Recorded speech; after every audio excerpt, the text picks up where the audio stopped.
They say the real season starts now. Labor Day Classic on tap this week. Lots to get to on Bonfire Midweek. Thanks to everybody out there for joining us live here on YouTube.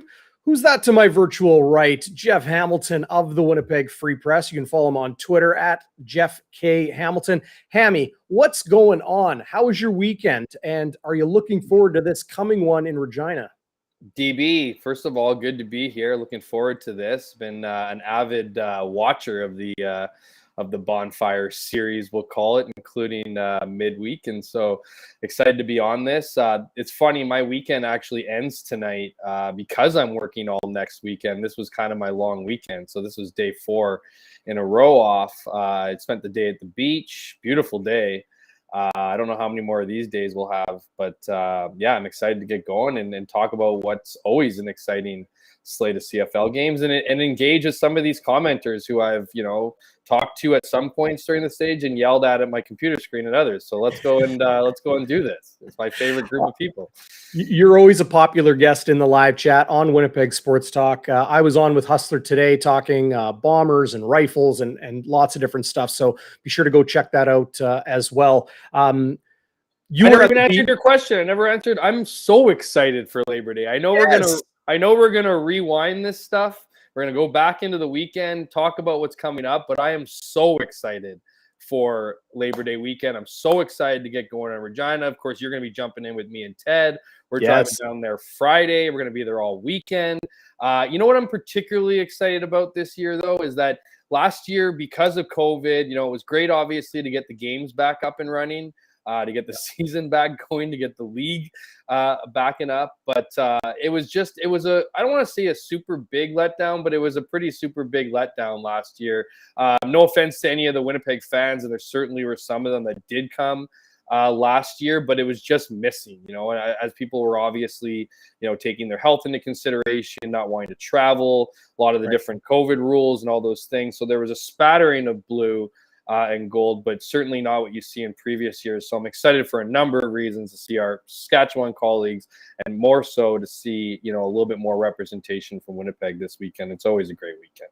Yeah, Jeff, you and I were amongst a handful of people who were at all the Blue Bombers practices, or when we're able to get there. We know they're going to be pumping in the crowd noise because not just the Labor Day Classic is sold out in Regina, the Banjo Bowl is sold out here in Winnipeg. Of course, if you've been watching, over 30,000 in each of the last handful of games. I'd like to refer to it as the Madhouse on Matheson. The Blue Bombers playing extremely entertaining football. The crowd seems to be into it all the time. That all gets upped a notch for these two games. And what I think is really cool this year too, Hammy, is that it's not just Labor Day Banjo Bowl and a back-to-back against Saskatchewan and that's it. They get to face each other again later this season. So 3 games on tap between these two prairie rivals. You never know what's going to happen in these Labor Day Banjo Bowl games. Records don't seem to matter. What you did going into those games doesn't seem to matter. It really could change a lot in the West, especially with Nathan Rourke injured right now. BC losing to Saskatchewan last week. Could be a real mix-up. Yeah, it's a wild, wild west here. And so this weekend, of course, it's big for both sides. I'd say it's particularly big for Saskatchewan, who finally got back on track. Now, we'll get into that game. They did it against a Rourke-less BC Lions team. But, they need to figure out where they stand in the West. And I think they're going to get, a nice reminder here over the next 2 weeks from, obviously the class of the CFL and the Winnipeg Blue Bombers. So, but we also know that records really mean nothing. They mean nothing when it comes to these games. There's been many, many times where the Bombers were out of it. But this was kind of their Grey Cup in a lot of years, sadly. Kind of funny. You can laugh at it now, but it really was that situation. And then, but also Winnipeg, they have an opportunity. The sea is parted for the Winnipeg Blue Bombers. The sea is officially parted. They don't have, we'll see what happens with BC, but if the early indication, after seeing what we saw this weekend, they're not going to be nearly as good, or so it looks like. Calgary has already lost 3 times to Winnipeg. The fact that the Bombers can now come into Regina this weekend, defend their house, the following weekend after that can pretty much decide Saskatchewan's fate here in the West, at least as far as, them not being able to touch, top of the castle, which I think everyone already assumed as much. As we've seen, Saskatchewan's been a bit of a tire fire this year for various different reasons, No kidding. on and off the field. So, it's going to be a spirited one. Saskatchewan's not happy with how their season has gone. They're hosting the Grey Cup this year. There's a lot of pride on the line, I would argue, this next weekend here. And what is always an emotional battle, I think, is going to be up a couple notches, because I think there's a team in Winnipeg who wants to hold their place, and there's a team in Saskatchewan, obviously, that desperately wants to tell the rest of the league that they belong. And, we're now heading into week 13, and I don't think we can say the Roughriders belong at the top or in the lead of the West. So we'll see what happens this weekend. Yeah, 6-5 Roughriders hosting the 10-1 Blue Bombers. Looking forward to that. We're going to take a quick trip around the CFL, get into a ton of topics. CJ Diddick asking, have the Bombers practiced yet this week? And if so, is Brady Oliveira practicing? They have not practiced this week. It was a bye going into that game against Calgary this past weekend. And now kind of a pseudo mini bye for them, right? Because they played on Thursday night and then they don't play again until the following Sunday, like 10 days later or whatever it is. So Winnipeg will return to the practice field Wednesday morning, Thursday as well. Friday will be a close practice, so good day for you, me, and Ted, Jeff, to hop in, and it'll be Jeff and Ted's excellent adventures, more likely documented by DB. I don't know if I'll get involved. The trio. Yeah, no, it'll be fun. I'm looking forward to that. But should mention, you were at the lake, you were at the beach today, soaking it in. Zach Schnitzer is at the lake right now. He was champing at the bit to do the show from the lake. I said, man, take your time, relax. We'll get Hammer on the show. We'll tee up Labor Day. Zach will join me for Bonfire game day after dark, of course, following the Labor Day Classic in Regina on Sunday. Chris Walby's going to join me, maybe even from his boat out at the lake on Saturday for Game Day Winnipeg, as we always do the day before the game. We'll get into that live, but lots to get to on the show today. We've got another prize giveaway. We'll crack open some more packs from Joe Daly Sports, and of course that prize giveaway from the Sports Vault and our good friends over there. But Jeff, maybe let's start with a quick trip around the Canadian Football League and what was Week 12. It started with Calgary in Winnipeg. We're going to get to a lot of topics on that a little bit later. So we'll fast forward to the doubleheader on Friday. Yep. And it was the second of, 14 matches between the Ticats and the Argos here in a short stretch. The second of 4, I believe it is. 37-20, the Argos take this one. And once again, Dane Evans shatters the hearts of the Ticats faithful with 3 interceptions, no touchdowns, and essentially handing the game on a silver platter to the Argos, as he's done so many times this season. Where to start with this one? We'll start with Dane Evans. Did you see his post-game comments? He came out and said he's screwing the team and he knows it. And it's true. I mean, for the first whatever X amount of games earlier in the season, I think you could look at some of the receivers. It was almost like this guy had the most twisted luck in the CFL. He kept hitting guys in the numbers. The ball would pop up a foot or two and ultimately land into it, the opponent's hands. And it was almost kind of, here we go again. But in this case, I mean, this was a guy who, Matt Schultz comes in and he's now out for 6 to 8 weeks. He bangs up his hand. I was writing about it for weeks about how I thought Schultz was not any good, that he's a guy who's, he should, what are we doing here? Dane Evans is the go-to guy. And here's the thing. I mean, before this season, Dane Evans had proven over a couple seasons that he was the guy. And another thing is, and the DB, I think you can probably, agree with this too, is you get a good idea about the quarterbacks and how they are, but how they handle themselves, like their level of confidence, right? We see guys, we've seen Bo Levi Mitchell for years kind of be his, confident self. We've seen other, you just carry yourself in a certain way. And Dane Evans had all that. I remember being thoroughly impressed with him during Grey Cup week last week. He's got a lot of perspective. He's smart between the ears. He seemed like he was mentally strong. And then fast forward to this year, and it's just been an absolute train wreck for him. And it really, I mean, in a year with just kind of, unfortunate and somewhat rather for lack of a better term, shitty performances this year, that might have been the worst. And to do it as the guy who comes in kind of in relief of, now can we call Matt Schultz a starter? But we probably would be calling him that if he wasn't out for 6 to 8 weeks now. You go back to Dane Evans. And like, you know, look, I don't want to get in on the betting thing here, but you can do a betting option where you pick one team to be leading at half, and you can pick the same team, a tie, or another team to be winning by game's end. And it's just been like that almost every single week this season, where the Ticats have a lead at halftime only to squander that. And this is the latest example. I mean, 16-10 the score was at the break. It ended with 37-20. And when the other team is scoring 34 of the final 41 points of the game, that is just an embarrassing stat in what's been an embarrassing season for Hamilton. No question. You have to wonder what the people inside the football operations department in Hamilton are thinking. Of course, we're seeing, we haven't seen a lot of Jeremiah Masoli this year, but deciding that that's not the quarterback they want, Dane Evans is the one they want. I'm sure a lot of people are second guessing that decision at this point. And, you know, if Matthew Schultz misses a good stretch of time, I don't know if Jamie Newman is even a viable option to start games for the Ticats. So the East remains wide open. I'm on board with a couple people in the live chat. I think Montreal has a legit shot. They've won 2 straight games now, including the win here in Winnipeg over the Bombers.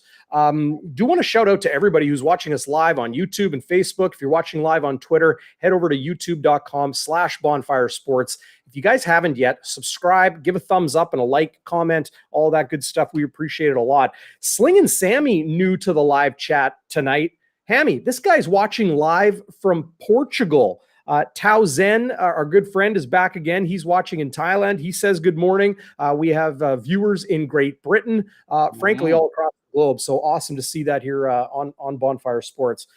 So, I mean, that game, they're going to play 2 more times in the coming weeks here, including on Monday, the Ticats and Argos. So we'll get to see them again. It's almost too familiar, I think, these two teams to face each other so many times in a 1-month span. The next game on the docket was Saskatchewan in Vancouver to face new starting quarterback Michael O'Connor and the BC Lions, of course, following the long-term injury to quarterback Nathan Rourke. And then it was Michael O'Connor getting injured in this game, Jeff. They said, if it was dire, they would bring him back, but kept him out precautionary. Their best defensive player, in my opinion, TJ Lee, went down to injury in this game. Lucky Whitehead held out precautionary as well. And Cody Fajardo looked okay. And I mean, it was a bit of a depleted BC Lions defense, but he threw for 321 yards, 2 touchdowns, no interceptions, went 19 of 24.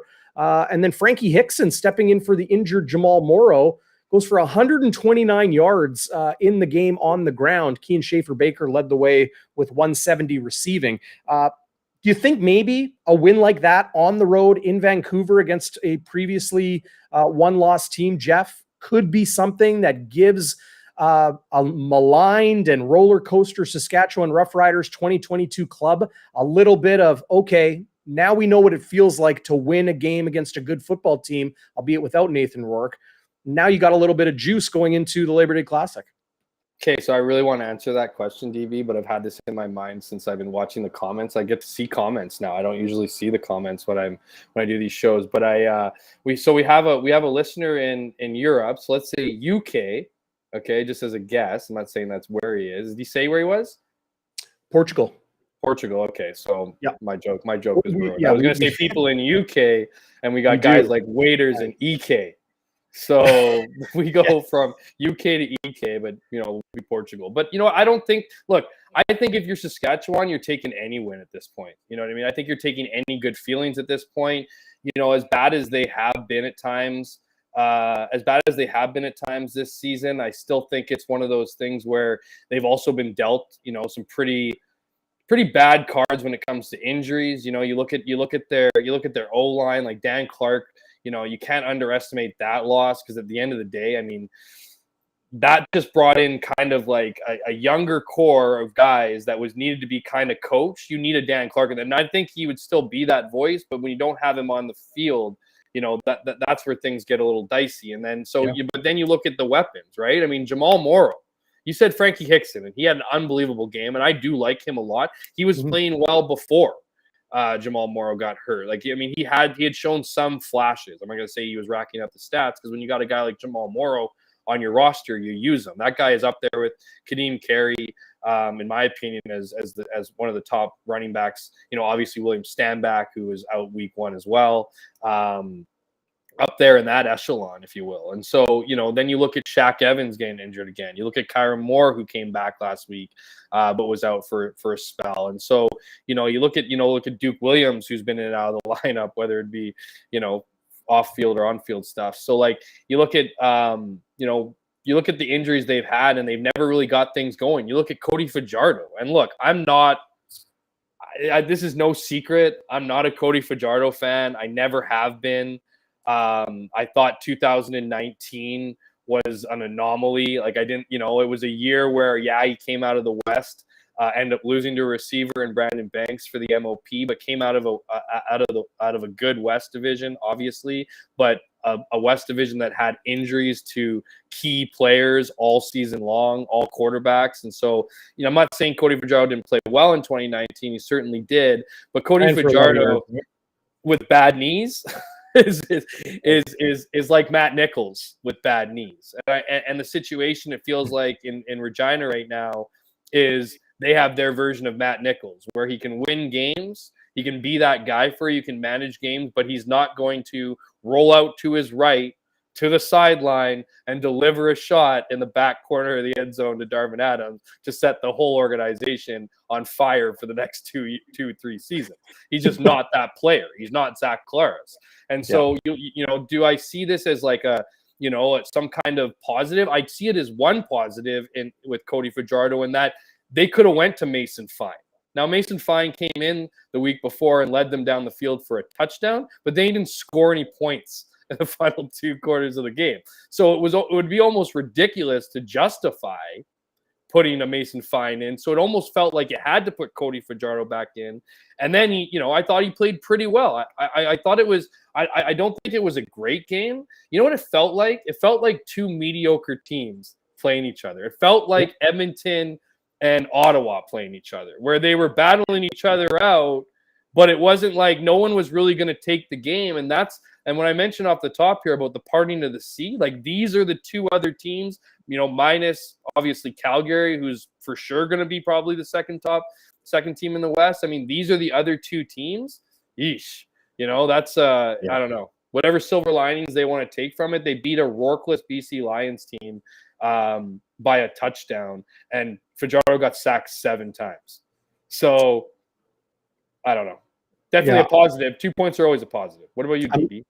I'm leaving this comment here from Craig Smith, longtime CFL scout and player personnel man. Good to see you, Craig, joining us. I think you're out in Saskatchewan. Maybe you're somewhere else right now. He says you can't take the Riders lightly. They're getting healthier. They got weapons. And I agree with this point here by Craig. Key is the Saskatchewan offensive line. Other people mentioning too, I think it was Waiter saying, doesn't understand why offensive coordinator Jason Moss continues to put Cody Fajardo in the position to get hit and in the position to take shots. And, he's already banged up and beat up. They had a bye a couple weeks ago. He said he came back, he felt rejuvenated, all this and that, but he's not getting any help from those around him. Having a strong run game with Frankie Hickson, that's great. Getting some guys back in the receiving core, that will help a lot. But right now, the Saskatchewan Roughriders, they can play great defense all they want. Jason Shivers has got a ton of talent to work with on that side of the ball. I think you'd agree with me there, Jeff. But and the defensive front gets after quarterbacks like nobody's business. We're going to probably have to touch on Garrett Marino playing against Zach Collaros and the Blue Bombers this, these next 2 weeks, because there's some anxiety amongst Bomber Nation right now that something could potentially happen.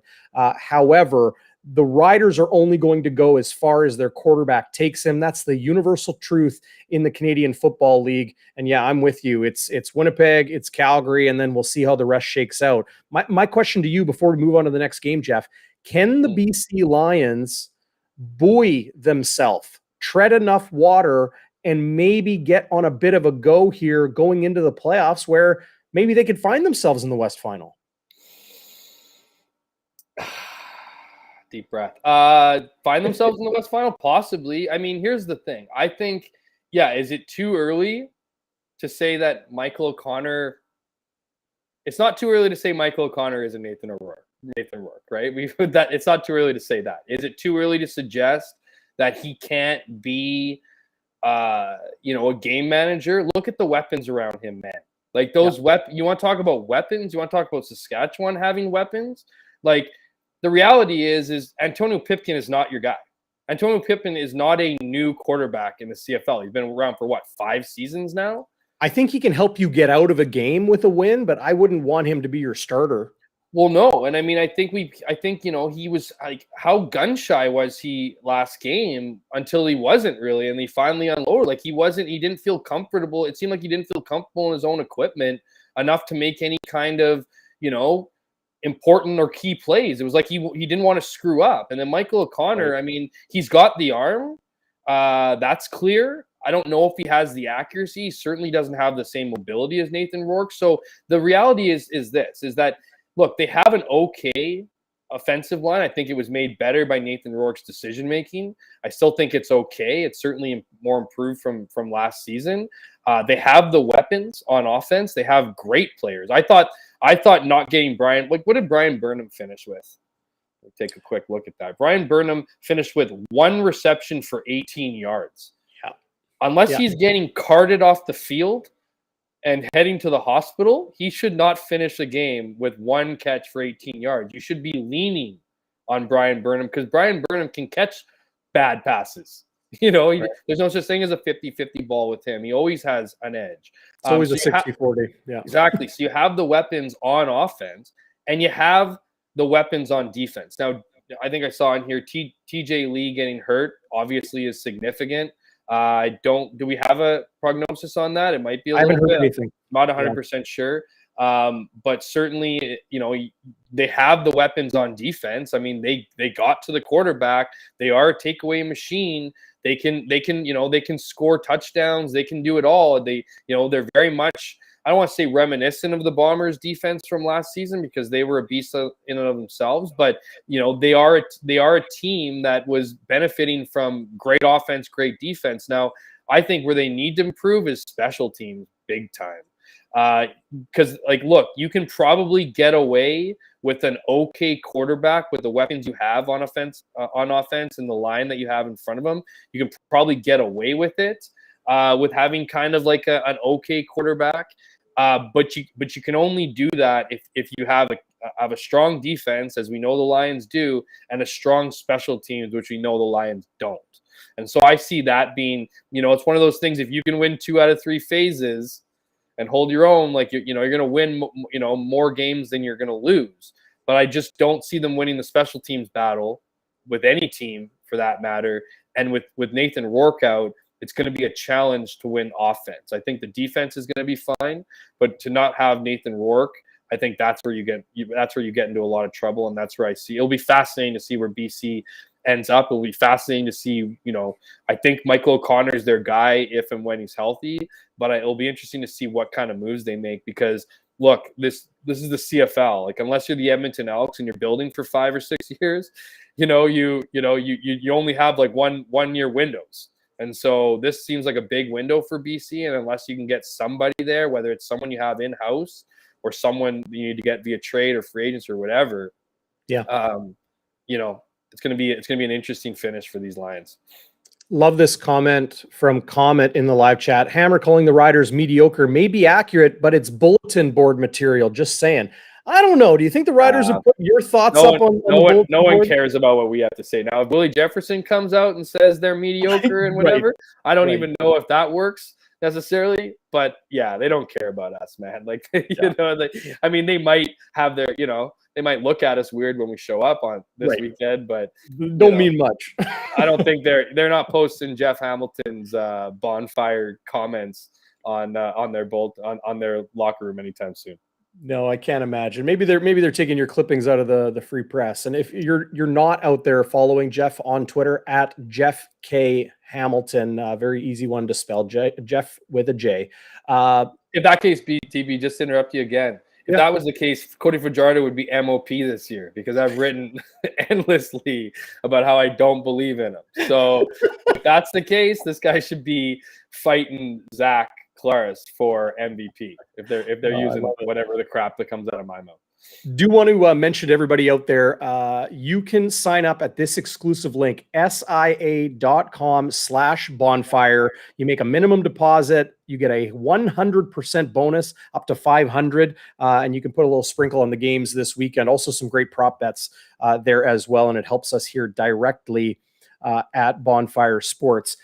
Okay, let's quickly move on because we're going to talk more Riders coming up. But the final game of the weekend was Ottawa at Edmonton. Do you really have anything to say about this game, Jeff? These two teams are atrocious. It was kind of like watching, I don't know, washed up backups or washed up retired guys play some games. I say that tongue in cheek, of course. Yeah, you know what? This one's a snoozer. Put this one back on when you want to fall asleep early. Like, to me, watching these games between these two teams, I mean, it's pretty sad. Pretty sad that they can't win in their own barn against each other and snap their ruthless home skids. Like, those are next level. I mean, I think John Hodge tweeted it yesterday or sometime this weekend. It was hilarious because it was like Edmonton. Ottawa has won more games in Edmonton than Edmonton's won in the last 2 years, and I'm pretty sure Edmonton has won more games in Ottawa than they have since like 29. Since that, whatever. It's like just embarrassing numbers. But I mean, you know what? I feel bad for those fan bases, right? Man, I feel bad. Absolutely. Like I kind of feel bad for Paul LaPolice. Like I was kind of hard on him when he was awesome here in Winnipeg because it just felt like some of the stuff on offense was predictable and whatever. And now it's like he's got two jobs and he's not really doing either of them that well. And it's like you look at Ottawa and where are they struggling the most? Offense. Right. And I mean, obviously it doesn't help that Jeremiah Masoli got hurt. I think they would be pretty good on offense if they had him. They got players, man. Possibly, yeah, for sure.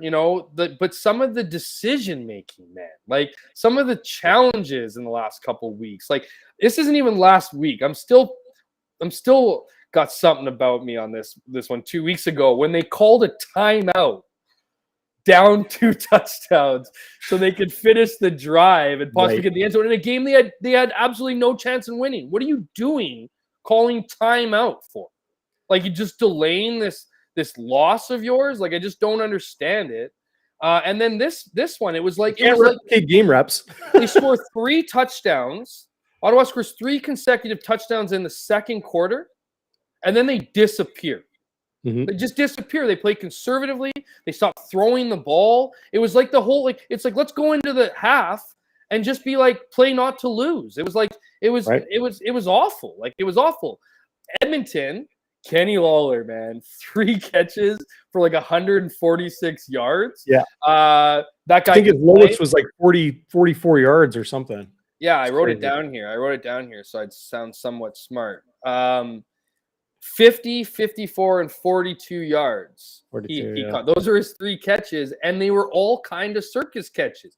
Now, here's the good news if you're a Bombers fan, in my opinion. Edmonton keeps losing. They're going to have to get rid of some guys. Right. Welcome what are you paying a $300,000 to the market? Absolutely. And if you're the Winnipeg Blue Bombers and you're not thinking about going after Kenny Lawler, like, give him something because he's a weapon. Like, to think anyone wants to be in Edmonton, absolutely not. Like you get for those 300,000. Well, no, for sure. I'm talking about right now. I'm not talking about the off season. I think there was some excitement going into the Elks season, right? It's like, Chris Jones, we were garbage last year, but we got Chris Jones, we got some stability, we got a football mind. You have Victor. How do you say his last name? I always say Chew, but it's not Cooey.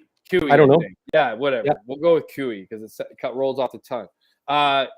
Cooey's been doing his stuff. It's been awesome, but I don't think anybody wants to be in that locker room. I don't think anybody wants to be playing for the Elks. They're not going to make the playoffs. They got guys that are in and out of the lineup still. You know how tough it is to have, just think about it. And I know, it's great that this is like kind of Winnipeg centered. I know there's other people and other, fan bases that watch this show, but look at Winnipeg. Like, look at what Winnipeg has. You go in there every day. You know exactly who you're talking to. You know exactly who you're going over game film for. You know who you're going to war with. You know who the backup guy is in the event that the starter gets hurt, and you're excited about his opportunity. Half your games are in front of a madhouse crowd of 30K. Exactly. Everything's going on. And then there's Edmonton, but even away from the crowd stuff, like inside the locker room, like you don't even know if the guy to your, Mike O'Shea's going around, look to your left, look to your right. That's who you're playing for. Chris Jones might as well say, look to your left, look to your right, because one of them is not going to be here next week. Like that's the situation in Edmonton right now, and it's a tire fire. And whether I just think that a guy like Kenny Lawler the Bombers should be going after a guy like him, because what is the point in having him on your roster, paying him that much money if you're not going to make the playoffs? Because are we really thinking maybe it's possible? Is Kenny Lawler going to re-up in Edmonton next year? He's on a 1-year deal. He's not a multi-year deal. None of these guys are. So I think it's going to be a huge situation for the Bombers and other teams in the CFL for that matter if Edmonton keeps losing. Eric asking, when is the CFL trade deadline? This year it is October 5th.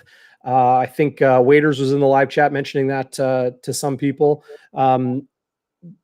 Winnipeg is pretty stacked when they're paying the biggest contract in the CFL in Zach Collaros, Big Hill, Jefferson, Jeff Coate, Stanley Bryant, Jamarcus Hardrick. Like they're paying some big money salaries right now. Will that be forever? No. They're going to be able to flex that attractive free agent muscle that they have, Jeff, in those coming years, because people are going to want to come to Winnipeg and play in a winning building. I totally agree with you there. We got lots to get to on the show today. But on that note, because I see some of the comments here. Sorry, DB. Yeah, don't think, Zach, I see you on there. I see some other people on there. Don't think for a second that the Bombers aren't interested in retooling for a Grey Cup run. They're banged up in receiver. They want guys back. It's not about it's about supporting and it's about supporting the players for sure. But bringing a guy, it's also about winning. That's the number one thing. It's about winning. And it's about putting, so the Bombers will retool in the opportunity that they can. This is a three-peat. This is a dynasty year. This will be a big one. And if the Bombers can add a few pieces, as we'll see other teams add pieces, we see every single year, the Bombers have gone after guys in the past and just not got them. Yep. Derek Moncrief's one of them. Those people thinking, what if? Really? Absolutely. They go after the same guys. I mean, I rave about Derek Moncrief. Like he could be the best player in the CFL, quarterbacks included. He's that good. He's up there for sure. But I'm just saying they're going after guys. And so I see Sergio Castillo there from Waiters too. And I got this message from you a long time ago, and it's stayed true. Sergio Castillo has a worse kicking percentage than our boy Mark Leggio. Yeah. So, but interesting comment. I half agree with Barflies here. He says the Blue Bombers could use a linebacker and a defensive back before a receiver. I think they would probably be okay at linebacker. That's just my take, but defensive back, absolutely. I think they would like to add somebody. We'll see tomorrow morning, Wednesday morning, when the Bombers are on the field, if Demario Houston, who left last week's game, is part of that mix. Same with Brady Oliveira. See Craig Smith on here. Awesome. Yep. Yeah, really good to see everybody. Yeah, Moncrief is incredible. Yeah, I'm in the same CFL boat brain as trust in there. it's Craig Smith. Like, he can play everywhere, right? So like, watch him the next 2 weeks in the Saskatchewan Roughriders defense.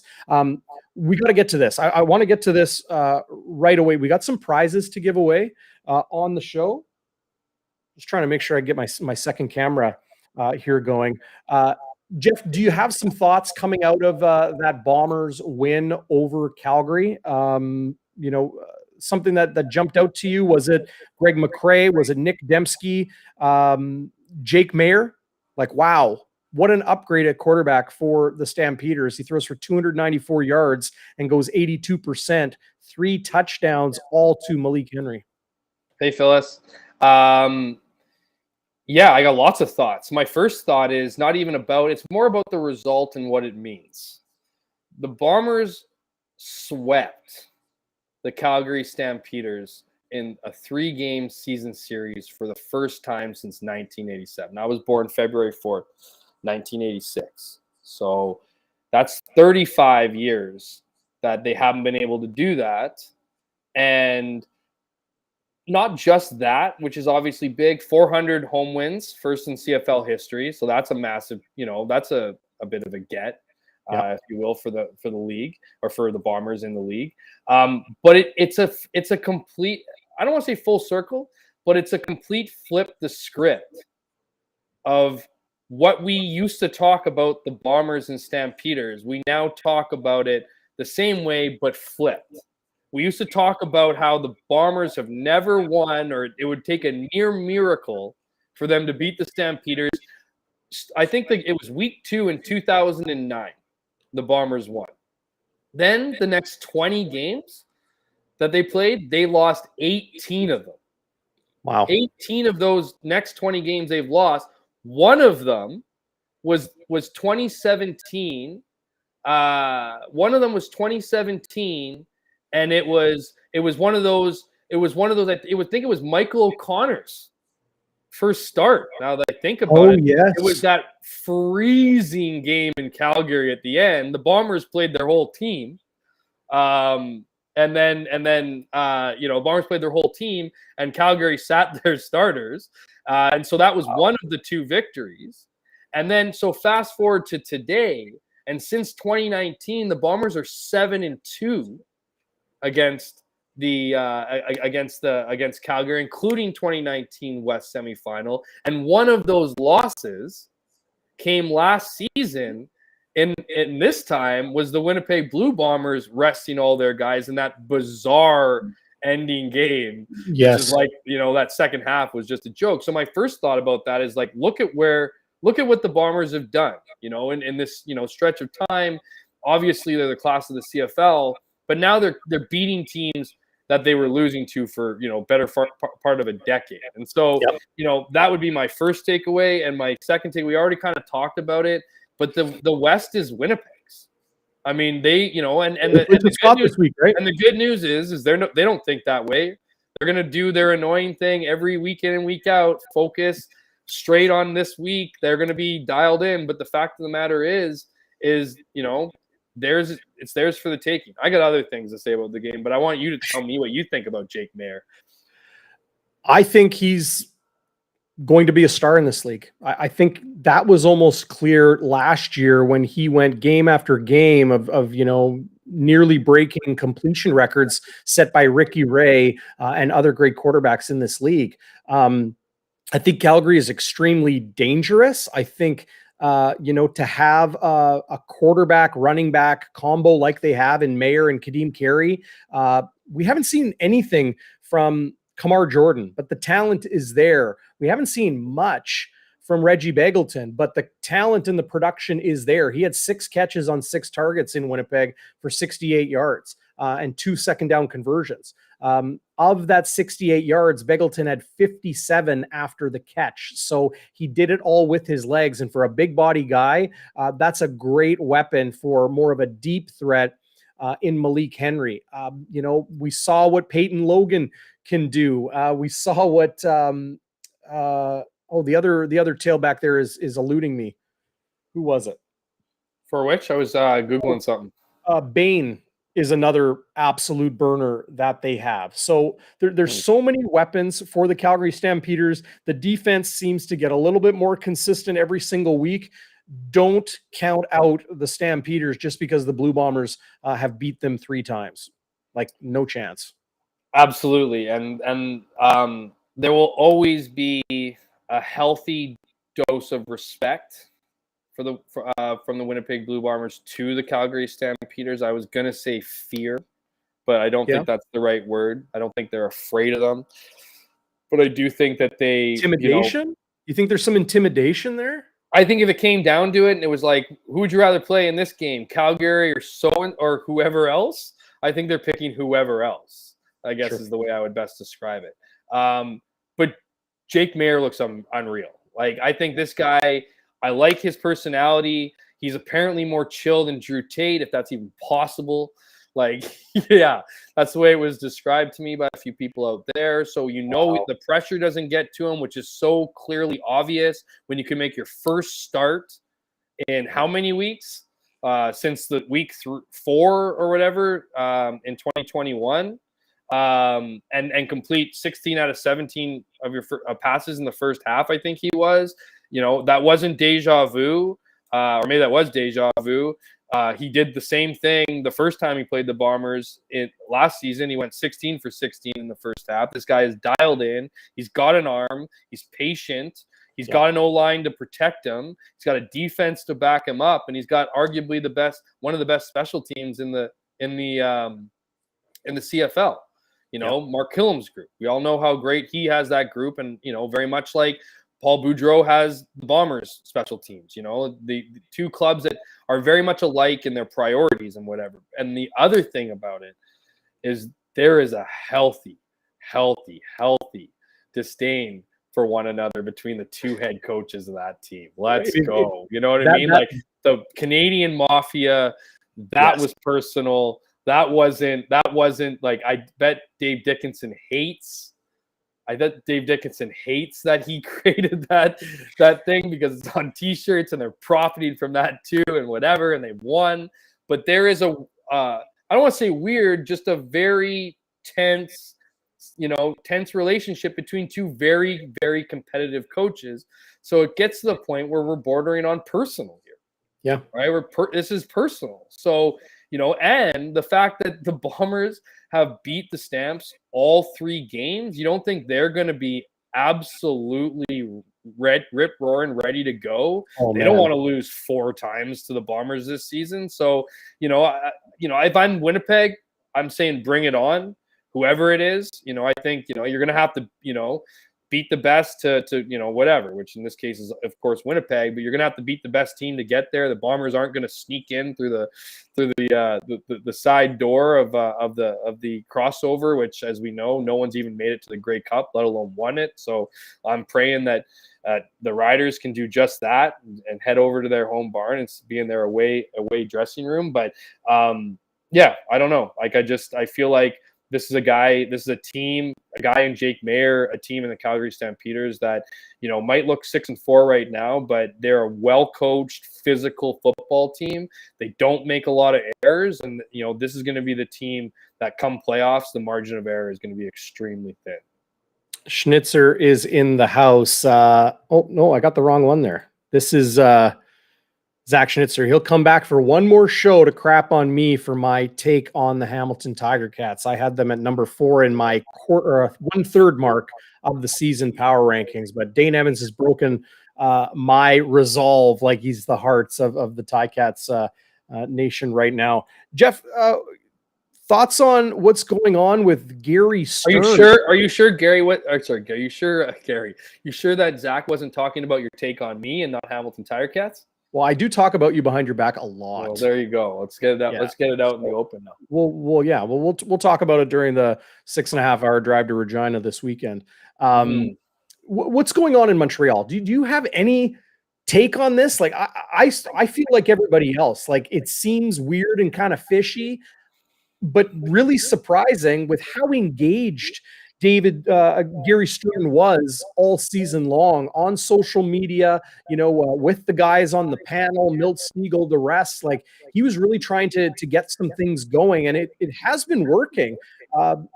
People I talk to in Montreal say that fan base is, they're building it a little bit, and there's a little bit of excitement and activity happening in the stands at Percival Molson.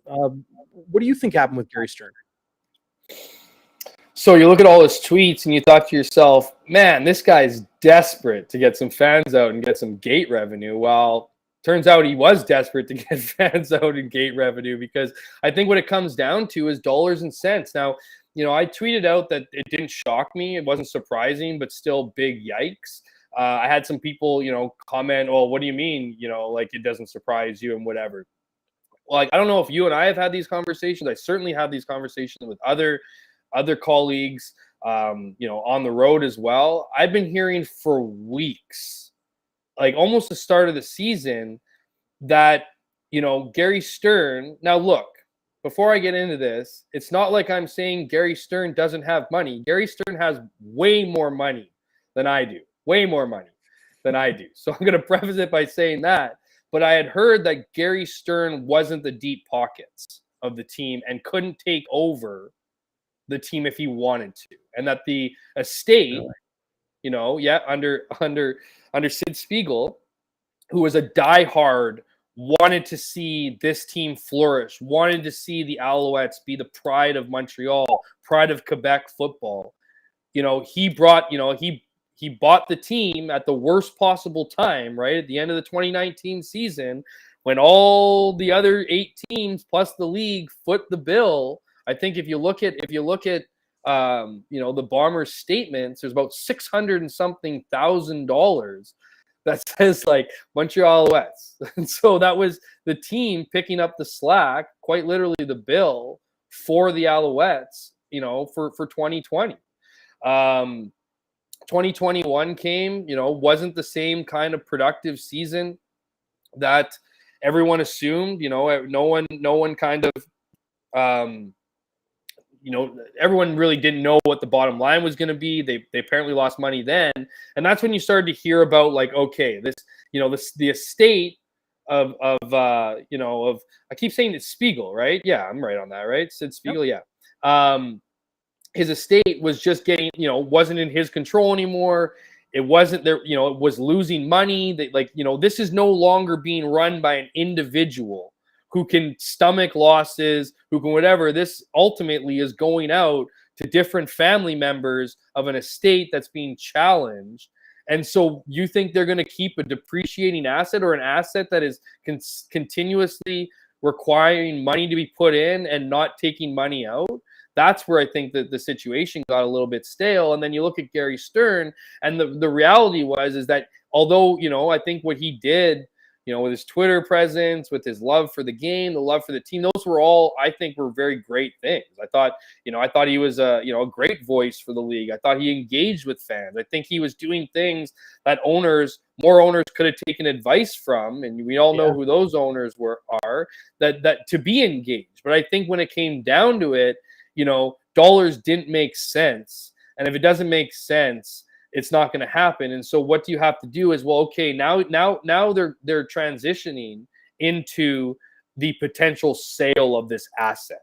And now the decision making for all football decisions is going to go to the majority stakeholder, and not the person who is holding 1/4 of the pie. It's the person holding 3/4 of it. So I think they're going to be a bit more cost conscious.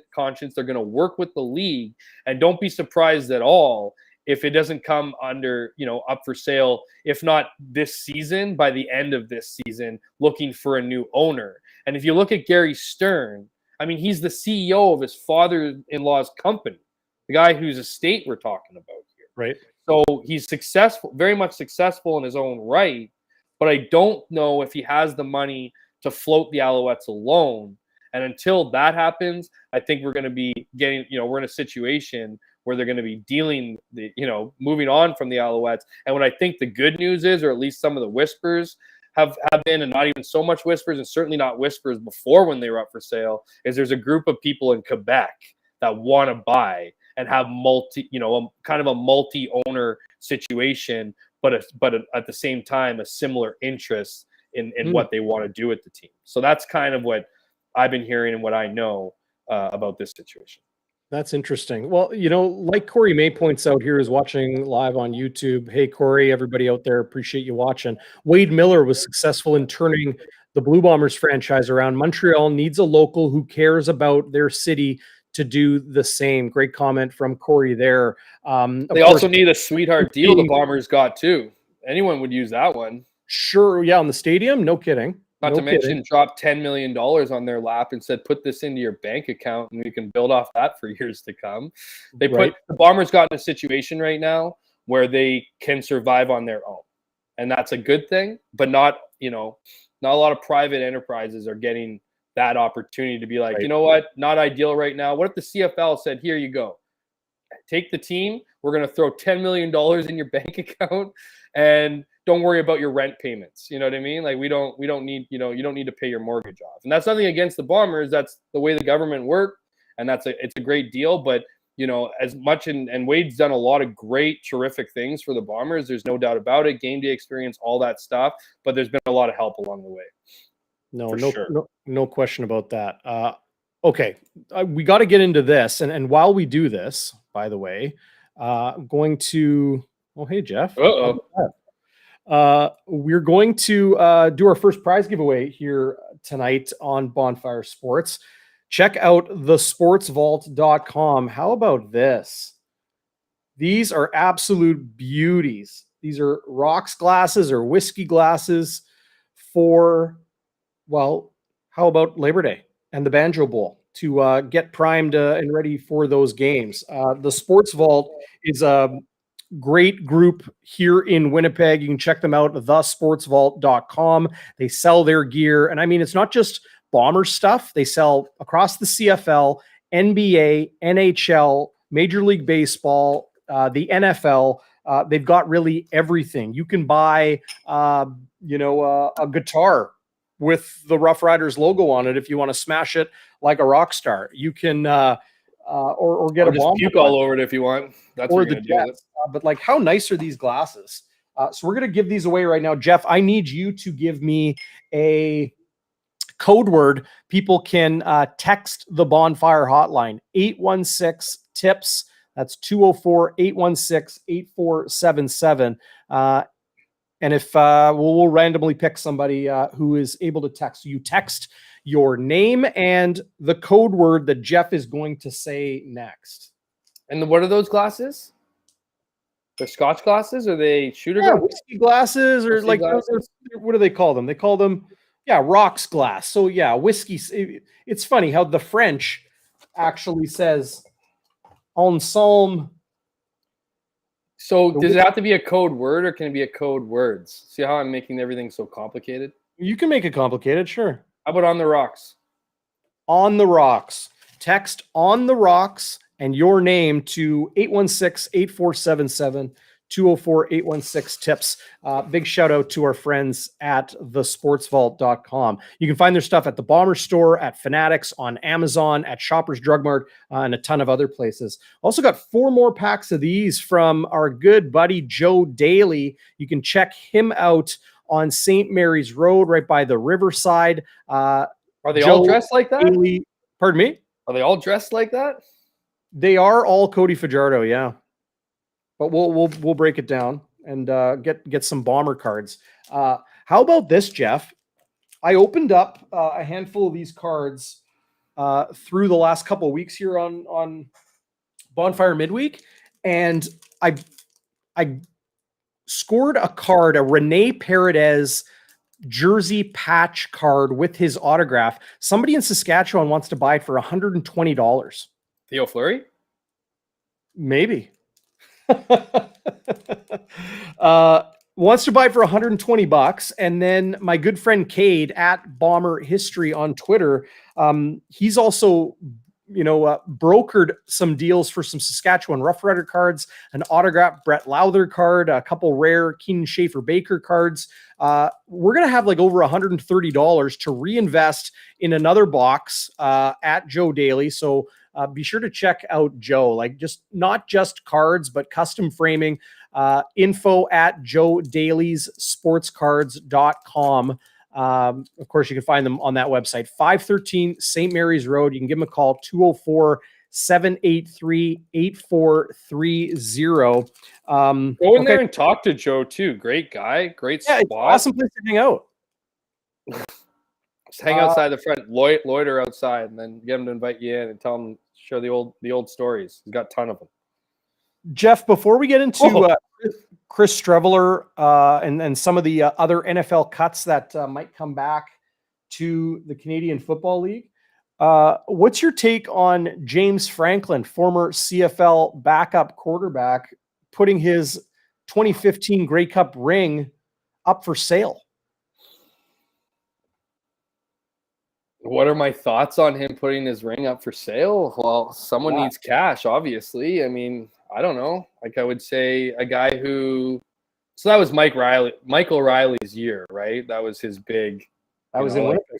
So I don't know. I'd have to look back and see what James Franklin did, but but I mean, it's always, you know what? My thought is I really like, look, I'll never pretend to give someone advice on what they should do in their own lives and, how they should spend their own money and all that stuff and whatever. But it's just, it's always I don't even call it disappointing. It's always unfortunate to see guys have to sell their rings or want to sell their rings, right? I mean, those are massive, like whether you were the starting quarterback or the backup.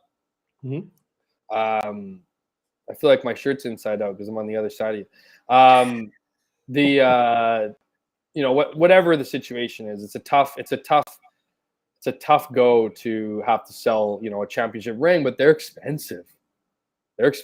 So you do get money for them. Did you also know that that they're a taxable asset? Really? Yep. So just because it's like what, $10,000 maybe for one of those rings? I'm wondering. I don't think they get that high, but they're thousands and thousands of dollars, and they could get that high. But yeah, so then you would have to pay taxes on the $10,000 price tag. Hammer, who's the owner of the Boston Bruins? Do you remember? Do you know who it is? Let me ask my good buddy Google. Because I remember when the Boston Bruins won the Stanley Cup, they gave everybody in the organization. Oh yeah, Jeremy Jacobs. Right. Who is it? Jeremy Jacobs. Jeremy Jacobs. Jeremy Maurice Jacobs Sr. is an American billionaire businessman, the owner of Boston Bruins and chairman. Billionaire. He's got so much money, it's ridiculous. Forbes magazine ranks him as 481st richest person in the world. Wow. There's John Ryan. Nice one there. He got everybody in the Boston Bruins organization, including all the players' wives and girlfriends and that sort of thing. Not a ring, but like the similar pendant necklace or a ring for, whichever you wanted. Hey, there's a nice one. My camera keeps freezing here. I got a beautiful Adam Bighill. How about that? Nice card. That's the deep pockets he had. But yeah, no doubt these championship rings are worth a lot of money. But, I guess if you're a backup and it's not really your thing anymore, and in the case of James Franklin, when he retired from football, he just said, I'd lost my passion for the game. So now he's even lost his, his memories of it, not meaning too much for him. So is it Jeff Kabeels? Is it Kabeels? Have we nailed that down yet? Yeah, Kabeels. Is it Kabeels? Yeah. Because I know Jeff's in there. In all the chats, he just mentioned. I just wanted to say, yeah, that's Google's my friend, but distant cousin is Wikipedia. Always helps me out as well. So they never do you wrong. Let's get into Chris Streveler. Ever tell you that time I donated $2 to Wikipedia? Did you actually do that? I did. I just was like, I felt like, okay, I'm on here enough. I guess I'll throw a couple bucks. As they say, do you know the Wikipedia guy isn't loaded? Well, like the dude who invented it? The guy who runs Wikipedia is not like a IT conglomerate, kind of like, whatever words you want to use with computers. But he's more like dude in his mom's basement or what? No, he's like dude that's like, go Google him. Google owner Wikipedia. I think he's married to a woman who's doing well for herself, but he's not raking in the Wikipedia money. I like this one. One of my favorite players in the CFL, injured in the first quarter of week 1. Okay, there's Craig Smith, sets the record right. A 2013 ring is worth $19,000. So yeah, they do get up there. Wow. Nice. Chris Streveler reported Monday night by Adam Schefter that the New York Jets would release him. He'll have an opportunity now, Hammy, to sign with another NFL team or potentially grab a practice roster spot on the New York Jets. Your thoughts on Chris Streveler, the mix he was in following a fantastic preseason in New York, but Mike White, Joe Flacco, of course, Zach Wilson, the number 2 overall pick a couple years ago. They've got their stable of 3. It's just a numbers game for Chris Streveler. Yeah, man. I mean, it was an awesome ride. It was great to see Chris look and play like a true quarterback at the top level. I mean, we all know preseason isn't regular season, but nonetheless, I mean, I think it was frustrating to watch him early in his career, his NFL career, not being utilized the way we had seen him be utilized against, as a Winnipeg Blue Bomber, and just, and that being, using his legs first, taking off, short yardage, leave in for a bit. This guy can, not a lot of quarterbacks can or are willing to drop their shoulder into linebackers. Right. And so, it was disappointing to see him not really get that shot. Like, I felt like he was, even in Arizona, like, I felt like he was like asked to be a stand-up, in the pocket quarterback, and that's just not who he is. Or at least that's not who I thought he was. Or like, at least that's not what we had necessarily seen. But I mean, fast forward to this preseason, geez, like who wasn't on this Streveler ride during the preseason? I mean, and it wasn't just, I mean, it was awesome. And the way his teammates rallied around him, the way his coach, Sally, threw out 3 separate shout outs post game on him. Like, it became like you just watch those videos waiting for him to be like, okay, say his name. So like the locker room can go crazy. I'll say this about Chris Streveler, man. This guy, like, it's tough.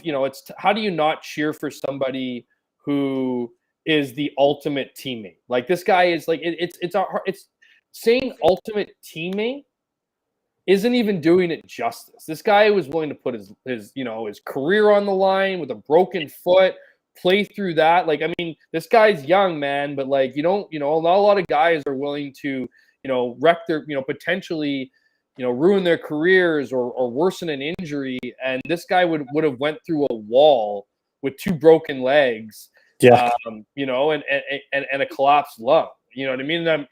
And we don't even know for sure if he didn't play with any of those, injuries. So just, he was the ultimate fan. He was the ultimate teammate. He was the ultimate player. I don't think his days are done in the NFL. I think he'll get another opportunity if he's not on the practice roster. Because the reality is like, we can sit here, we can go, that was crap for him. That was just, unlucky. It's a real look into the NFL business, because it really doesn't matter a lot of the times what you do. There are certain politics and things that play for draft picks, for, whatever, right, that play into it. And you can't help but to think that this guy, that Chris Streveler, got dealt that bad luck. But here's the thing. I don't think Chris Streveler heading into the preseason had a chance in hell to stick with the team. Like, I thought maybe a chance in hell is aggressive, and I don't mean that as a shot against him, but it was a massive uphill battle. He had to make the most of every opportunity that he got in those games. You don't play the 3rd or 4th preseason game, the last preseason game. You don't usually play that game if you're making the team. Like, that's kind of the reality of the NFL. But he made the most out of every single situation. And I think at the very least, he found himself on a practice roster that I'm not 100% sure he would have been granted and might have even been looking, to Canada by next month, where now, he's taken the league by storm now in the preseason storm for sure. But he's taken, he's turned a lot of heads. He's opened a lot of eyeballs, and hopefully there's someone out there that's willing to sign a check for him and put him on a roster, because, you need guys like that in your room. And the thing about Chris Streveler is you can play him as your backup. You can play him as your third stringer. Hell, you can play him on special teams. That guy will play. And if you can get a guy like that in your locker room who's all about the team, it almost pays for itself. Chris Streveler, like to your point about that, Jeff, like you could play him at fullback or tight end, right? In the NFL, just like the CFL instituted this season, you can have two quarterbacks on the field at the same time. So why not have him as a great piece of trickery? Remember the Wildcat? Remember how that was like the big fad started by the Miami Dolphins, and then everybody was doing it? I can't remember the tailback who in Miami who was kind of the guy, but everybody. Ricky Williams and those guys. Was it back way back when? Like might have been 10 years ago. I feel like I was in college. Anyway, everybody started doing that. Football is a game of copycat, right? If it works, everybody will try it, or try elements of it. For Chris Streveler, I'm completely with you. All he did in this preseason, he didn't lose a roster spot. He gave himself way more runway of opportunities with other NFL teams. If he was, okay during the preseason and then made the New York Jets, and then say they cut him week 6, I don't know how many teams would be calling. But now with the way he played, the media he got, those clips of Coach Sale in the New York Jets locker room after the game, mentioning him by name, the team exploding with a roar. How about Streveler? MVP chance. Yeah, like it's absolutely nuts. Like, forget Tim Tebow. Like Waiters is mentioning, use him like Tim Tebow. I think Chris Streveler throws a better football than Tim Tebow. The accuracy looks like is there. That was the thing that was kind of lacking with Chris Streveler in the Canadian Football League, right? He looked pretty accurate throwing the ball downfield with the New York Jets, albeit I understand it's preseason, right? But they're trying to. They're trying to. Those are good players. Those aren't duds, And here's the other thing. Like, Chris Streveler is Johnny Brown. He's the kind of guy that he's just so easy to cheer for. He's just willing to do anything, and just to see how he's handled the whole thing, you know what I mean? Like, I think it's just been, it's awesome, man. I mean, I don't think we've seen the end of him. I think, I see some comments up here saying, Streveler going to Sask or whatever. It'll be interesting to see what, if and when he does come back. I mean, I think it's safe to assume he's, he loved it here. He's got a lot of close friends in Winnipeg. I don't really see him, being anywhere else, but I guess, opportunity, Let's talk about how bad the quarterbacking is in the CFL right now. Okay. The Ticats have quarterback issues. Ottawa has quarterback issues. Montreal did until Trevor Harris suddenly. The CFL has quarterback issues right now. That's what I'm saying. The whole league has quarterback issues. Like Jake Mayer, Nathan Rourke, Zach Collaros, maybe McLeod Bethel Thompson throws for a lot of yards. There's some decent quarterbacks and good quarterbacks in this league, but there's also some very bad situations, bad quarterback rooms right now. He might want to come to Winnipeg, but there also might be a team that says, you know what? We're going to give you 400. I don't know. Yeah, maybe. Maybe. But I don't know. Well, yeah. I mean, it's interesting because I think timing would be an interesting part of that. Like, if, for instance, if he was coming, say things didn't work out in the NFL, he didn't have the preseason that he had. Maybe he had half the preseason that he had, right? And then say Ottawa wanted to dump a bunch of money on him and sign a 2-year deal. Does Chris Streveler seem like the guy who would chase that money, for next season and this year? Or would he rather be on, say a Winnipeg team this season, I don't think, I think it's going to be a moot point at the end of this. I don't think he's going to be making his way to the CFL, but if he wanted to come here, I think he'd rather come in for this stretch drive with a winner and not have to go to a play, or at least exercise his options over the offseason, not go to a team where he had to pick up the pieces right and fix like immediately, right? Like I'd rather, because the bottom line is Chris Streveler comes to Winnipeg.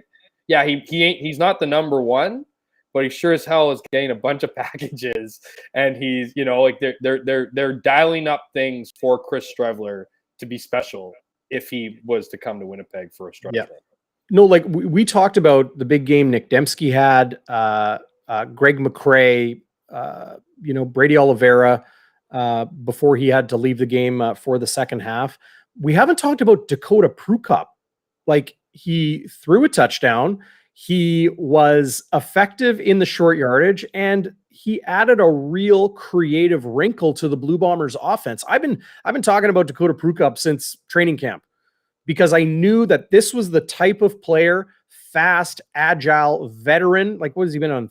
4 CFL teams in 5 years, 3 CFL teams in 5 years. He knows the league. He knows Canadian football and those offensive systems and defensive systems, and he can run with the football like any quarterback you've seen. So, and not a small guy either, not a diminutive dude. He's got some size to him. So we're seeing now, as we enter the second half of the CFL season, Buck Pierce get a little bit deeper into the playbook. I mentioned that on Hustler's show today, into those deeper chapters of the Blue Bombers offensive playbook. And we're starting to see a little bit of Dakota Prukop and what he could be. He's kind of Chris Streveler light. I agree. And so, I got to give you a bit of credit here too, because I just didn't see, Dakota Prukop pick up as, I thought it was a good, veteran pickup to have a guy who, has been there before. But I just didn't know what his impact would be. And sure enough, like you said, he's got a lot of speed to burn. He can throw the ball. He can be that, as you mentioned, the Chris Streveler light. You can keep him in, after getting the short yardage and be a threat, right? Really throw opposing defenses off by trusting him. And we saw that last game. We never even brought that up. That was one of my 5 points and one of my 5 takeaways post game was, man, Buck Pierce called a game. He did. He was, he had a balanced run attack. He had he got Zach, spreading the ball around. He brought in, different weapons when Brady Oliveira went down. By the way, I'm pretty sure Brady is going to be fine this week. I think he had x-rays earlier in the weekend, I think on Friday the next day. And they were hopeful. And I think we're looking at Brady being just fine this week. So that's good. It shouldn't be an issue. Demario Houston, not 100% sure if he's on the same page as that, but we should get confirmation of that. I don't know. Just didn't look good to see him injured like that. And I don't know if, but we'll see about that. But yeah, I thought Dakota Prukop's a guy who brings, a lot more than I thought he brought. And that was my own naiveness. I didn't know what he brought to the table. I didn't know how he could be worked. I thought, you could have a guy like Drew Brown run your packages, just fine. Here's the thing.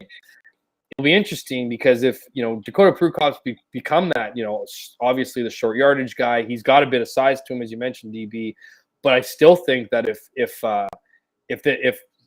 knock on wood here, if Zach Claris, happens to go down, I think Drew Brown's next up.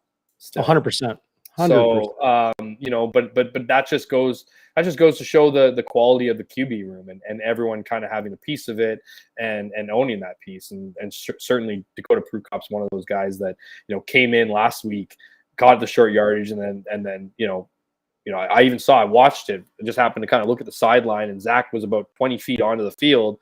And the play obviously got called in, and Zach's just like, you're in, go.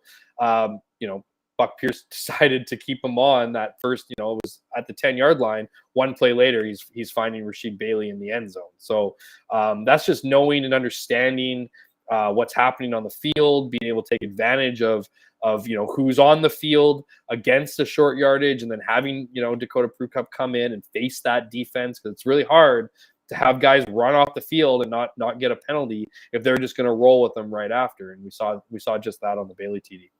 Yeah, I'm with you there. I just think, particularly the Chris Streveler Grey Cup championship run. I think Buck Pierce, the entire Blue Bombers coaching staff just said, we like this element to an offensive system way too much to not try to find somebody that we can utilize in a similar sense. And Edmonton had a pretty awful season in 2021, Jeff. We all know that. But the play of the year by Elks.com was a 40-yard Dakota Prukop run against the Winnipeg Blue Bombers. It was an impressive run. Well, there was Winnipeg firsthand breaking down the film after that game, saying, "Okay, maybe this is a guy we should, dog here in the book of free agents." And sure enough, Kyle Walters strikes again. Last thing I want to get into with you, Jeff, and once again, everybody, hit up the hotline 816-8477, text 204-816-TIPS. What's the code word? On the rocks. And your name. So text "on the rocks" and your name to that number right there, 816-8477. Standard rate supply, just like when you text your mama, we like to say around here. And then you could win those rocks glasses courtesy of the Sports Vault. Before we go, Jeff, it's been great having you on the program, by the way. Great having Zach and others in the live chat, lively as always here on the Bonfire. Streveler wasn't the only former CFLer cut by their NFL club over the last 48 hours. Jonathan Kongbo cut by the Denver Broncos. Drew Desjardins cut by the New England Patriots. Dakota Shepley, who is a free agent, was with the Saskatchewan Roughriders, was a high draft pick of theirs. I think it was the New York Giants that cut him. Either way. Seattle. Oh, okay. The Seahawks had him. So all three of those guys, I don't know if they're going to come rushing north, but I put a question out to the live chat right now. Pick one NFL cut you'd want the Blue Bombers to sign. Really nice to see DeAndre Alford. He made the Atlanta Falcons roster, which is awesome. Awesome. Yeah, that is awesome. So were you asking me the one guy? Yeah. Name the one guy? Chris Streveler. I think, sure. If it was one guy, Chris Streveler in the CFL would be fantastic. But, Drew Desjardins, I think, would go a long way. That might be my pick. For this, if we're talking about the Bombers, absolutely just bring some of that continuity and nastiness back. I'm not saying that they don't have that with the replacements, but you can never use, you can always use, a solid O-lineman. And we saw Drew Desjardins became a CFL All-Star pretty quickly in his career. So for him to parlay that into an NFL shot, I don't know if we're going to be looking at these guys anytime soon, Jonathan Kongbo included. You don't get to this point in time as like a last cuts, and usually you need to take a bit of time, obviously, to let it register and think about it. There's practice roster appointments. There's other teams that might be interested in signing you. You're getting, you've been tasting the NFL for this long. Right. Your agent's going to keep working the phones until you become one of those practice guys. And by that I don't mean practice roster guys. I mean guys who are in the gym working out, staying close, staying in the U.S., waiting for that call if it hasn't come already. But but I think we're looking at if there is going to be any kind of movement south, it's probably not going to happen for another few weeks, and probably revving for a playoff run, if you will. I don't think guys are going to get the bad news and immediately start looking at their options up north before exhausting their options down south. Yeah, of course. It comes down to opportunity, and they don't want to squander that in the small window that is being a pro football player. The Bombers did make two signings today, a couple roster moves, and both Americans coming up north. Linebacker DeJuan Cooper and receiver Javon Hiley. That's a tough name. Heiligh. Hiley? Anyway, Hiley in particular was most recently with the Cincinnati Bengals in training camp this year, and then DeJuan Cooper, the linebacker, played 1 year, most recently with the South Dakota Cougars, of course, that being, or Coyotes, pardon me, South Dakota Coyotes, alma mater of Chris Streveler. So Winnipeg already bolstering that practice roster, Jeff. What, in your opinion, maybe we'll end on this. We're not going to get into Garrett Marino heading into Labor Day weekend. Yeah, no, okay, we'll get into Garrett Marino, but touch on that. Answer me quickly. If the Bombers have one position group, in your opinion, they need to bolster, and I know like an American coming up from training camp isn't necessarily going to be a guy that's going to make an impact right away or even make the roster right away. But where do they need the most help? Is it DB? Is it receiver? Is it O-line or D-line? Like, what do you see? See, it's an interesting question because I think it'd be like, okay, if you could get like, if Alford came back, you know what I mean? Like with like, you know, like you had like a, you know, if you could just pick whoever you wanted to come back, I mean, that would be awesome. Just given, you know, we don't know what the situation with Demery Houston is. It's probably not good. You know, we've seen, you know, I mean, Brandon Alexander's coming back eventually, right? So that's kind of like getting a late all-star, you know, if you will. I mean, It's not the same because he hasn't been competing at that, you know, game speed, obviously, for some time, but he's going to be a great addition to the group. Malcolm Thompson, I imagine, is going to eventually come back. So that might help too. But I think most realistically, receiver. So I think, you know, I think it's one of those things where they need more weapons. And we've seen guys get injured at receiver. You know, we need you know, bringing in a guy, whether it's, you know, off another roster, a guy from the NFL or whatever they can do. I think bolstering that position will have great dividends in the sense of freeing up guys like Nick Dembski, freeing up guys like Dalton Schoen, who's had an incredible rookie season. So taking some pressure off the run game, giving Zach more weapons. So when he's you know, escaping the pocket and scrambling, extending plays, he's got a bunch of guys to throw to. So that's kind of where I seem to stand. Like, I mean, obviously there, you know, if you looked at the defense, there's a need at DB in a sense, and that, you know, they've got guys who are banged up or whatever, but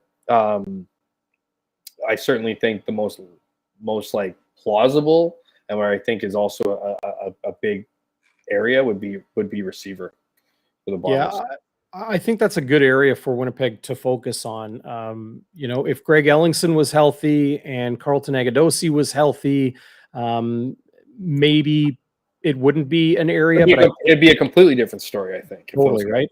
Greg McCrae, like I really liked what Greg McCrae brought. It's almost like they weren't expecting him to be that real outside vertical receiver because he is a tailback, right? He's a kick returner. He's a tailback. That's kind of what he was in training camp. That's where he's been listed on the depth chart in weeks previous. But there he was, like playing the traditional wideout spot and going deep. You know, twice Zach Collaros was targeting him in the end zone, at least according to the live stats. One might have been to Brady Oliveira, but both of those picks Zach Collaros threw in the end zone, according to the stats anyway, I'm not totally sure, were to Greg McCrae and covered by Brad Muhammad, the halfback of the Calgary Stampeders. Yeah, and I mean, I thought that. I mean, look at Greg McCrae in his game. I mean, I thought he stepped into it, you know, pretty incredibly. I mean, for a guy who likely wasn't going to be part of the game plan at all, seeing that, you know, he probably wasn't going to be on the starting rotation of receivers, for him to get the opportunity to come in and do what he did in absence of Greg Ellingson, which is just unfortunate, right? Because Greg Ellingson's been a monster, you know. I mean, I don't know if I necessarily need to eat crow on this one, but I felt like Greg Ellingson was past his prime. I thought he was, you know, I were arguing during training camp. Yeah, like I thought he was. I thought he was a good player. There's no doubt about it. I mean, Greg Ellingson has proven over and over, you know, in this league that he's been a great player. But we've seen other great receivers come here, you know, after their best years and not necessarily perform, right? And Chris Matthews. Well, yeah, Chris Matthews, Jared Coleman, a couple other guys, you know what I mean? You know, Weston Dressler produced. Purdue. I'm not saying they've missed on a bunch of guys. I'm just saying that, like, it's one of those things, like, how many more years does Greg Ellingson have, right? And that was after a pretty down season in Edmonton, where I felt like and maybe that was a byproduct of everybody on the team, but there were times where you just didn't really feel like he was in it. You know what I mean? So it was like, to me, it was one of those things where I just felt like I didn't know what to expect. And I guess maybe my expectations were high, but he's been incredible. Now he needs to be healthy. And so, it's an unfortunate situation for him to come back for one game, go on the bye week, come back, and the first day of practice pulls up lame on a routine kind of just, throwing drill essentially. I think they were doing the offense, but it was just a roll-up play. It wasn't intense, and now he's on the 6th game again. So I mean, those are the things, and this is the thing. The reason why I say the receiver position is because we've seen injuries to Nick Dembski this year. We've seen injuries to Greg Ellingson this year. So we've seen guys banged up there, and the last thing you want to have is relying on a bunch of guys, and all of a sudden when it really, really matters, some of them can't play because they're banged up. And so that's just an area that I think, they've done a great job of bringing guys in and having them, whether that was Carlton Agadosi or whoever, Greg McRae, all those guys come in. But I think you need some reinforcements so that, Greg McRae is good, but a guy like, when we talked about Kenny Lawler, we talked about other guys, teams who are on bottom feeders, now that everyone's on a 1-game or 1-year contract, the reality is that no one, is going necessarily back to their old home. And if you can get them for something, if your season's lost, that's when you start making trades. Derelict of duty if you don't start trading assets when you have no chance of making the playoffs and no understanding or no agreement that they're going to be back the next year. Yeah, I'm with you there. It'll be interesting to see how everything shakes out for this 10-1 Blue Bombers team. SIA.com/bonfire. Right now, you can get a 100% bonus up to $500. You help us directly here at Bonfire Sports. And sign up now. That way you'll be able to place some bets this coming weekend, because it does take a little bit of time, for everything to kind of be settled there. The Bombers, 3.5-point favorites in Saskatchewan.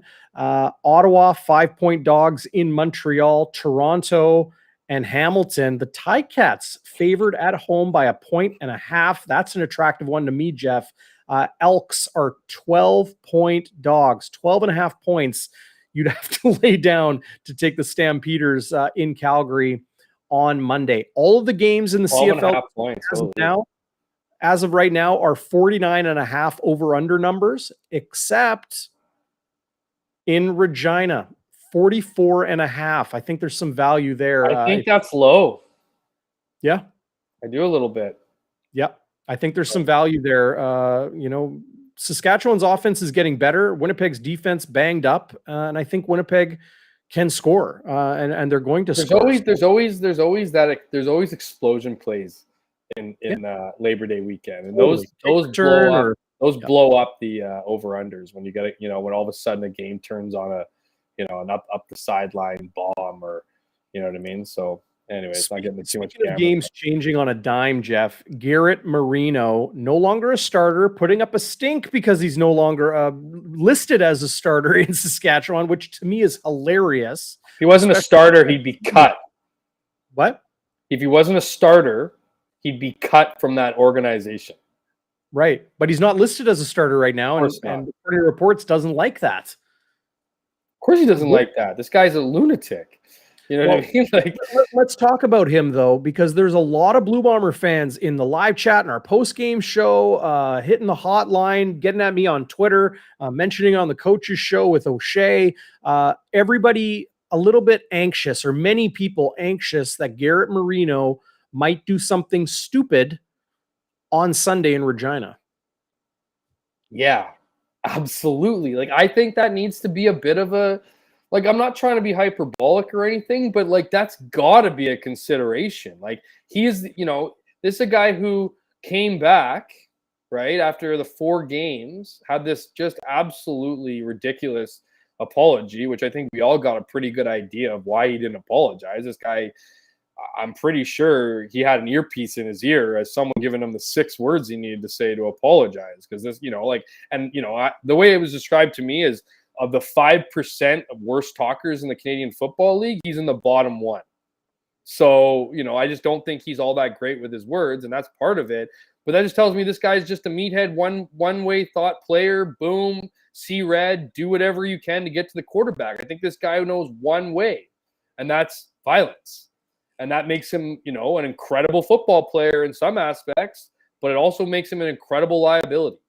And so you look at what he did, to Jeremiah Masoli, you look at the aftermath, you look at the Roughriders, who just look so pathetic throughout the entire process, just contradicting their messages, suggesting that they were apologizing. We can dig into that, whatever, but that's just pretty much Sask in a nutshell this year. And then comes out, and then his first opportunity to play a tough, hard-nosed game, he gets fined again for a stupid play, pushing the center over in a play that had already been whistled down. Like, he had no, and that's not even counting the couple late hits.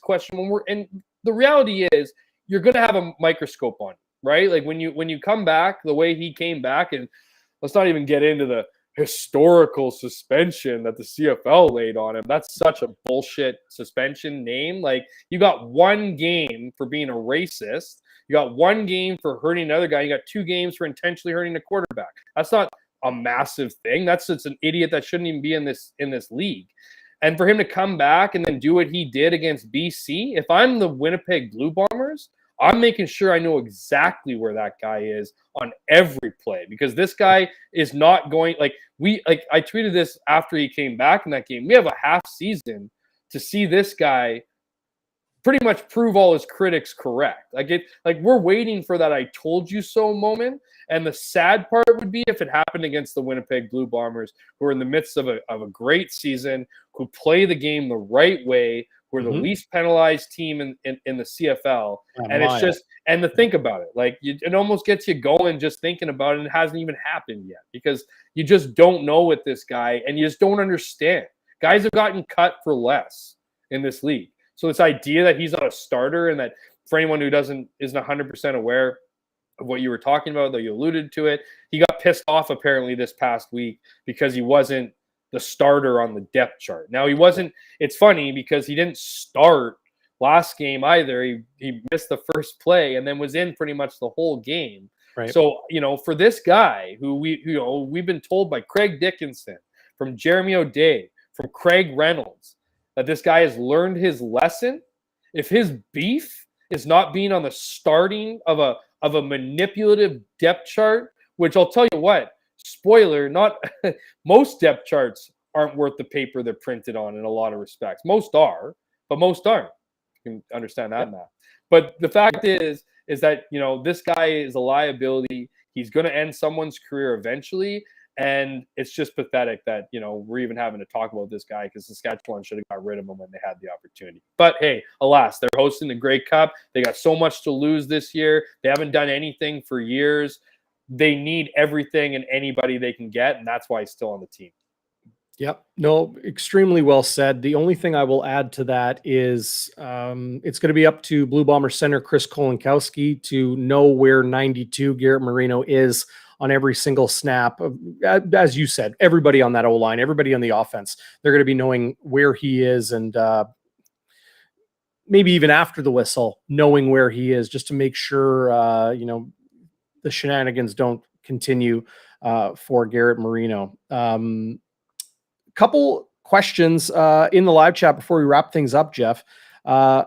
This is an interesting one. Is Britt Dort replacing Sarah Orlesky on the CFL and TSN broadcast? I'll start by saying nobody will ever replace Sarah, but Britt Dort of CTV Regina has done a handful of games this year. She's been excellent. Yeah, possibly. I don't know the answer to that question. I'm inclined to think no, in the sense, not because I don't think she'd be a quality, replacement. She's still pretty new, right, to the sideline stuff. So to give her double duty or whatever may not be whatever, but hey, maybe she can do it, and she probably can. She'd be great at it. Maybe more practice is better. The reason why I say no is because Sarah Orlesky is, like you mentioned, DB, is impossible to replace. She was doing 3 games a weekend.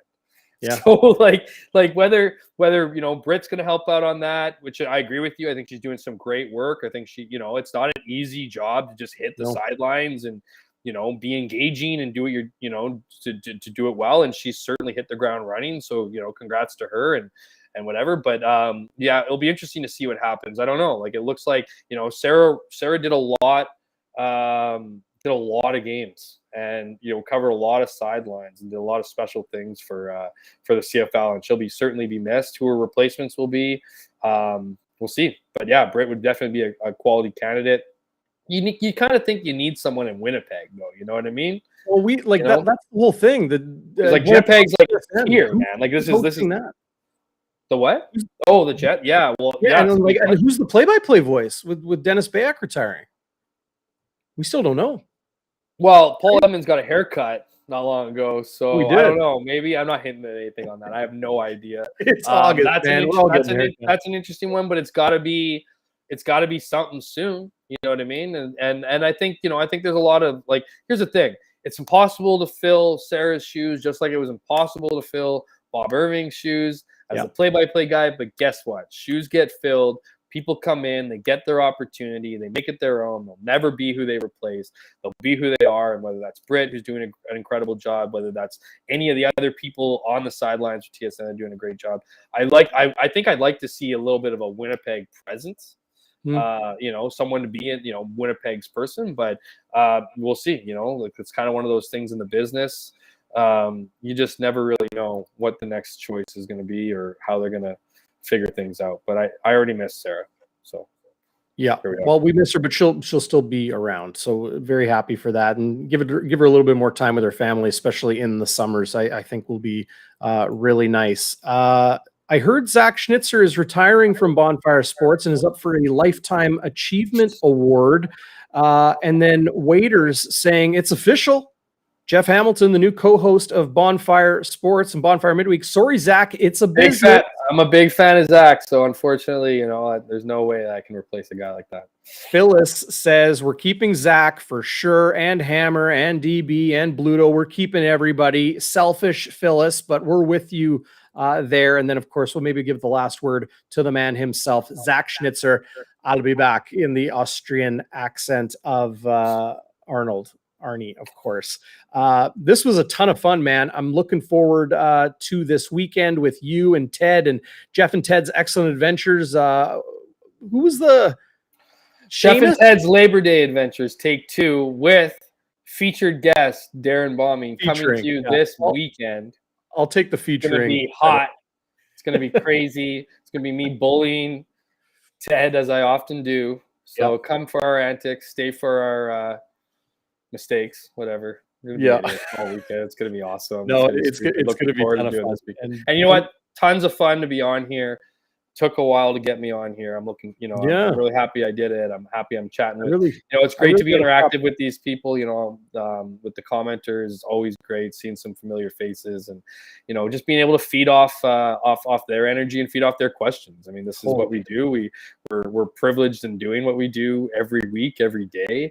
So to be able to share that with people and, just talk football, man. It's always fun. And with Labor Day on the horizon, geez, doesn't get much better.